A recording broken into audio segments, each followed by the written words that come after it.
Hi, my name's Alberto López and I'm so excited to be with you for Musical Explorers. I was raised in Medellin, Colombia.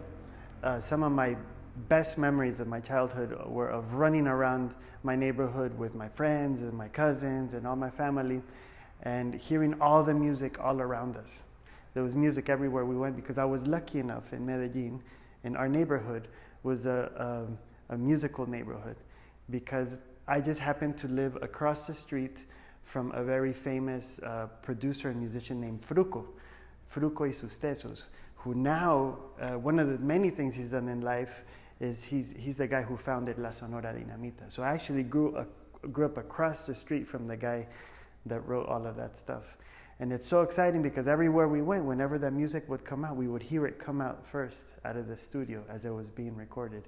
And then you would hear it on the radio everywhere. There have been many musicians in my family, not on my father's side, but on my mother's side. Somehow or another, my parents' generation got skipped.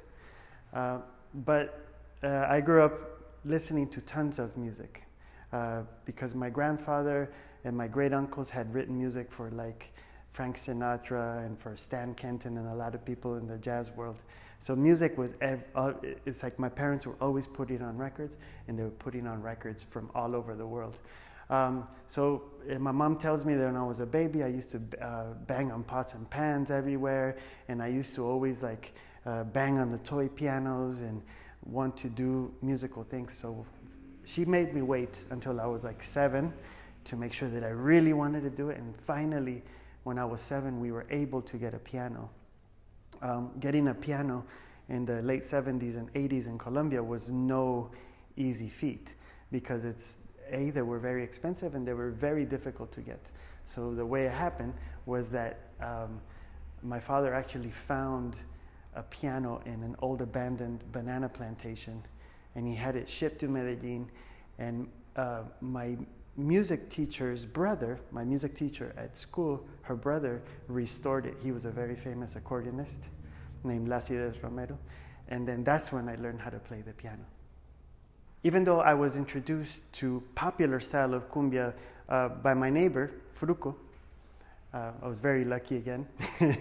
I remember the first time I actually heard real African music, the real roots of cumbia music.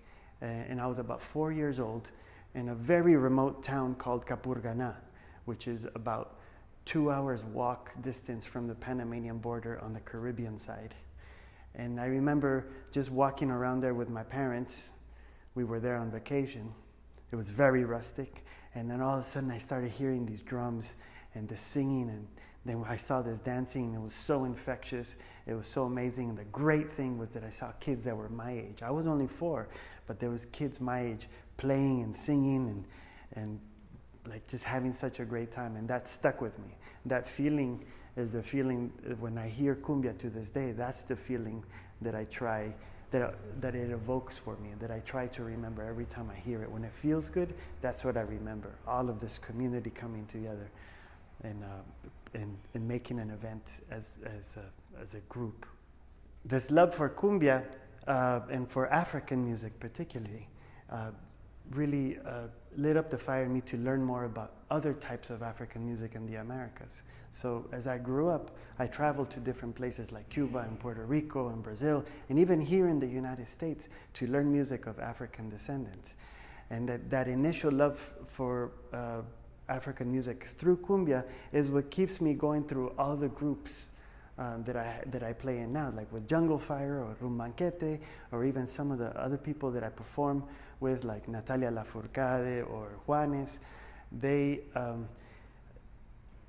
Everything I do now is influenced by this music of African people that were brought over to the Americas.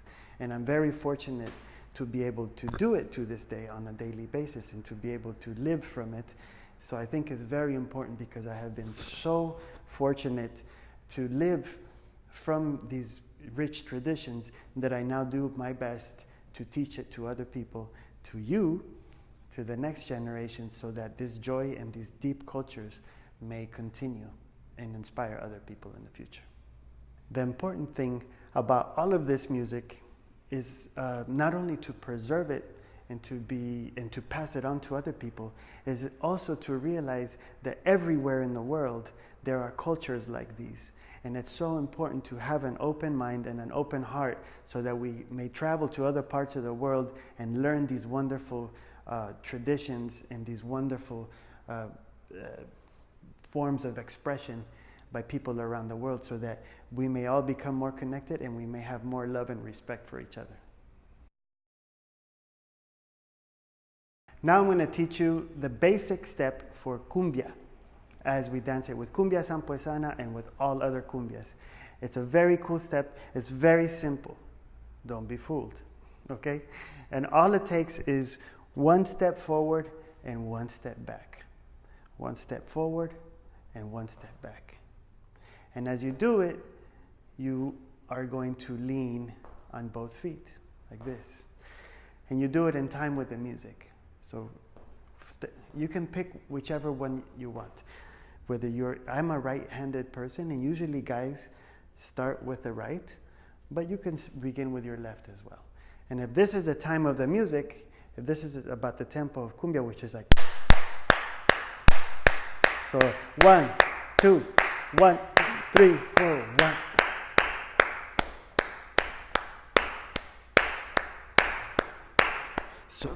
So the front foot does the big step, the actual where the time goes, and the back foot does what the llamador does. Now, if you've heard in the music, you're going to hear pa, pa, pa, pa, pa. That goes with your back foot. And the front foot goes with the claps or the maracas. So it goes pa, pa, dun, dun, dun, dun, dun, dun, dun, dun, dun. And then, if you want, you could also move your hips from side to side, right? So 1, 2, 1, 2, 1, 2, 1, 2. And guys, sometimes when you want to court the woman, because this is a courtship dance, you're going to make yourself more regal and more important by putting your hands up in the air. 1, 2, 1, 2, 1, 2. And sometimes you're going to follow a woman to one side. You go 1, 2, 1, and you change sides. 1, 2, 1, 2. Sometimes you want to be really courteous and put both hands behind your back, right? 1, 2, 1, 2, 1, 2, 1. Or 1, 2, 3, and 4, and 1, 2, 3, and 4. And that should be the basic step for cumbia.